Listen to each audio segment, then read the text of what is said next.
ఈరోజు సాయంత్రం 5 గంటలకు మాకు వీరఘట్టం లోకల్ నుంచి ఒక కంప్లైంట్ వచ్చిందండి. ఏంటంటే ఇక్కడ దగ్గరలో నడుకూరు అనే స్కూల్ ఉంది. అక్షర బ్రహ్మ అనే స్కూల్‌లో.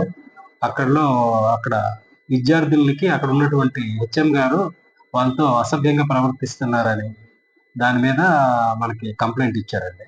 కంప్లైంట్ ఇస్తే దాని మీద మనం పోక్సో కేసు నమోదు చేసాం. నమోదు చేసి కేసుని దర్యాప్తు చేస్తున్నామండి. ఇది ఎంక్వైరీ చేసి పూర్తిగా దర్యాప్తు చేసి కేసుని ఫైల్ చేస్తాం. పాటు మరికొందరు విద్యార్థుల పైన కూడా ఇలాగే చేసినట్లు మాకు తెలిసింది.